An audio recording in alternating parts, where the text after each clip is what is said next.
지난 주말 미국 증시는 예상을 상회한 3분기 GDP 성장률을 보였음에도 기업 실적 우려와 재정 절벽을 둘러싼 정치적 불확실성 등으로 혼조세를 보였습니다.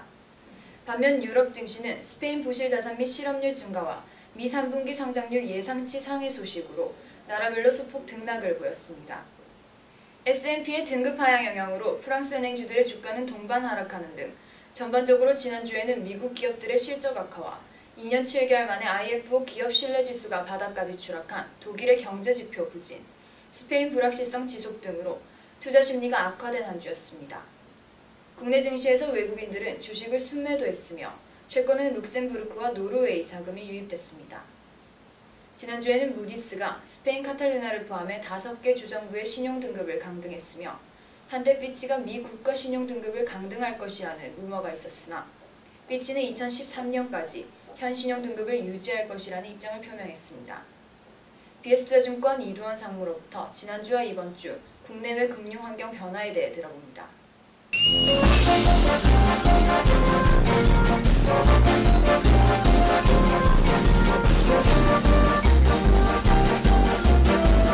네, 이번 주 주식시장은 기술적 반등 영역에 있는 구간으로 파악됩니다.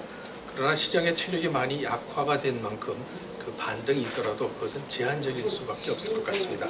지난주 근래 들어 가장 큰 폭의 하락을 보였던 우리 시장이었습니다. 호재가 없었던 것은 아님에도 불구하고 이렇게 하락이 심했었는데요. 그것은 주로 아시아, 또 유럽, 미국 거의 비슷한 현상을 보였었습니다. 다우 같은 경우 1.7%, 상해 종합주가 지수는 3%가 갖고 2.9%가 떨어졌고 또 니케이 지수도 0.7%가 떨어졌습니다. 우리나라는 이와 좀 비슷하게 코스피 시장 경우 2.6% 그리고 코스닥 지수는 2.5%가 떨어지면서 근래 들어서 주간 단위로는 가장 큰 폭의 하락이었습니다. 미국 같은 경우 호재와 악재가 적절히 섞여 있었는데요. 호재를 먼저 살펴보면 3분기 GDP 속보치가 2%로 발표가 됐습니다. 당초 예상치는 1.8 또는 1.9%를 했었으니까 그 예상치보다는 실적이 좋게 나온 것이었죠. 그리고 또 2분기 1.3%에 비해서는 큰 폭으로 개선된 그런 GDP 성장률이었습니다. 이것 때문에 그 주가가 계속 밀리던 미국의 주가가 기업 실적이 악화됐음에도 불구하고 주말에 주가가 어느 정도 반등할 수 있었던 그런 이유가 됩니다. 이런 호재 이외에도 부동산 관련 지표는 계속 좋았습니다. 10월에 발표된 9월의 신규 주택 판매 같은 경우 지난달에 비해서 5.7%가 늘어났으니까요. 8월 달에 1.3% 감소에 비해서는 굉장히 큰 폭의 부동산 시장이 개선되고 있다는 그런 모습이기도 합니다. 그러나 이런 호재에도 불구하고 주가가 떨어졌던 가장 큰 이유들은 역시 구글, 마이크로소프트, 애플 등 기술 관련주들의 기업 실적이 좋지 않았기 때문이었습니다. 사실 기술주에 대한 기대는 우리나라뿐 아니라 미국 시장에서도 상당히 크게 걸고 있었는데요. 애플마저 실적이 그렇게 깜짝 놀랄 만한 좋은 실적이 아님을 밝혀지고 나서 주가가 많은 힘을 잃은 것으로 보여집니다. 그리고 시시각각 다가오는 연말로 예정되어 있는 재정 절벽에 대한 부담감도 시장 저변에 심리가 짙게 깔려있는 그런 모습이기도 합니다. 역시 호재와 악재가 번갈아 나왔던 그런 주간 시장에 결국 주간 단위로 밀렸다는 것은 호재에는 반영을 덜 시키고 악재에는 반영을 더하는 전형적인 약세 시장의 모습을 보였다는 점이 지난주 미국 시장의 특징으로 꼽아볼 수 있습니다. 지난주 있었던 미국의 통화정책회의에서 지금 현재 미국 경제 진단을 느림보 경제 확산, 경제가 회복되더라도 상당히 느리게 진단이 되고 있는 그런 모습이기도 하고 또 고용은 상당히 만족할 만한 수준이 아직은 아니다라는 그런 점을 천명을 했었죠. 이것은 12월에 있을 통화정책회의에서 추가적인 조치를 취해볼 수 있는 또 기대해볼 수 있는 근거가 되기도 했습니다. 하지만 그것이 주가에 직접적으로 반영은 되지 못했기 때문에 시장은 그렇게 약세를 면치 못했었습니다. 지금 미국의 통화정책회의에서 취하고 있는 이런 조치들 다시 말씀드리면 QE3 또는 오퍼레이션 트위스트 그리고 또 저금리에 대한 기조는 현재 상태를 계속 유지하는 것으로 발표를 했었습니다. 그리스와 트로이카의 합의는 조금씩 서광은 비치고는 있습니다. 서광이 비칠 때마다 낙폭을 좀 줄였을 뿐 유럽의 주가를 끌어올리지는 못했습니다만 현재 그리스와 트로이카의 협의 내용 중에 가장 중요한 테마는 2년간의 긴축 시한을 연장시키느냐 트로이카가 이것을 인정해 주느냐 아느냐에 달려 있을 것 같습니다. 현재 내용으로 봐서는 합의에 이를 가능성이 상당히 높은 것으로 외신들은 보도를 하고 있습니다.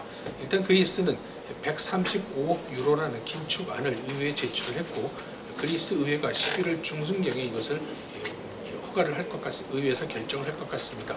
그리고 또 이 트로이카들은 유럽 재무장관 회의를 그리스의 긴축 연한을 연기할 것인가 말 것인가를 중심되는 그런 논제를 가지고 31일 날 재무장관 회의를 열기로 했었습니다. 그런 내용들이 아마 이번 주 시장에서도 주식시장에 간간히 재료로서 공급을 될 것 같습니다.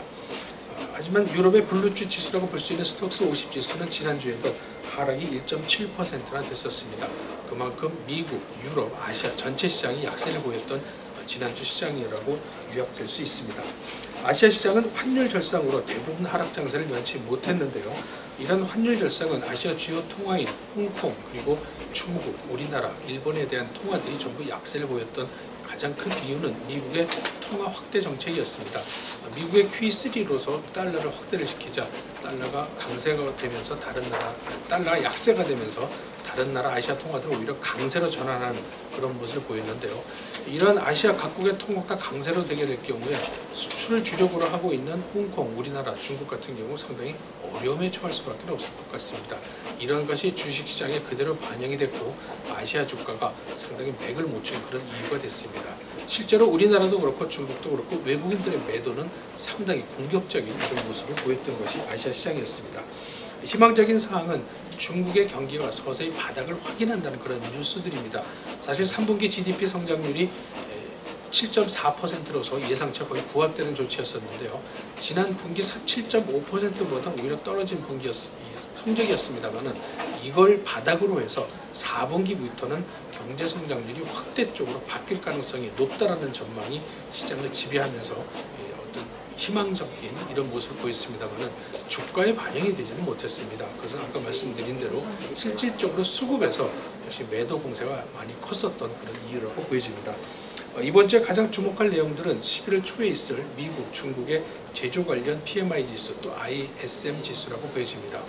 이런 지수들이 과연 어떻게 나오느냐에 따라서 시장의 하락을 좀 멈춰줄 수 있거나 또는 반등의 계기를 잡아볼 수 있는 그런 주간이 보여지지 않나라는 생각입니다. 만약에 이들 지표마저 약화가 된다면은 시장은 한 단계 더 추락할 수밖에 없는 그러한 고비길에 서 있기도 합니다. 또한 12월 2일에 고용보고서에서 나오는 미국의 실업률이 상당히 주목이 되고 있습니다. 지난 10월 달에 발표됐던 실업률은 7.8%였습니다. 너무나 깜짝 놀랄 만한 좋은 숫자였었기 때문에 오히려 이 수치가 조작된 것이 아니냐라는 정치권에서의 논란도 있었는데 이번에 발표될 실업률마저 좋게 나온다면은 이것은 조작이 아니라 추세라고 보여지고 미국 경제가 완전히 돌아설 수 있다라는 그런 믿음을 더욱더 공고히 한다는 면에서는 미국만이 아니라 우리나라 시장 또 나아가서는 전 세계 주식시장에서는 가장 큰 호재거리가 될 수 있을 것으로 주목이 됩니다. 물론 12월 2일 날 발표하지 하루 전날 미국의 ADP라고 고용보고서를 미리 발표하는데 이런 예고치를 가지고 11월 2일 발표될 미국의 고용 현황을 미루어 짐작해 볼 수 있을 것은 같습니다. 결국 이번 주 시장은 지금은 매수 주체가 따로 있지를 못하고 또 시장에 적정히 올릴 수 있는 모멘텀도 없는 상황입니다. 그리고 또 주도주어 또한 뚜렷하지 않고 있기 때문에 시장의 방향성이 매우 모호한 향배가 이번 주 예상이 되고 있는데 이번 주 발표된 이런 경제 지표들로 인해서 조금씩은 개선되는데 희망을 우리가 좀 가져볼 수 있는 그런 관점에서 시장을 바라봐야 될 것 같습니다. 결국 투자 전략 측면에서 우리가 맞춰본다면은 공격적인 이런 전략보다는 방어적인 전략을 바탕에 깔면서 시장을 예의주시해야 되는 그런 주간으로 파악이 되고 있습니다. 저는 지금까지 BS투자증권 이두원이었습니다. 이두원 상무는 11월 초 미국의 주요 경기 및 고용 지표가 호조로 이어갈지에 대한 관심 속에 1일 발표되는 미 ISM 제조업 지수와 ADP 민간 고용 지수, 2일 발표되는 실업률 및 월간 신규 고용 통계에 주목해야 한다고 전망했습니다. 오는 30일 일본 중앙은행의 자산 매입 프로그램 확대 여부와 그 규모에 관심이 모아지고 있습니다. 그 규모에 따라 최근 달러당 80엔을 돌파하고 있는 엔화 환율의 향방에 상당한 영향을 미칠 것으로 진단하고 있습니다. NSB통신 김연아입니다.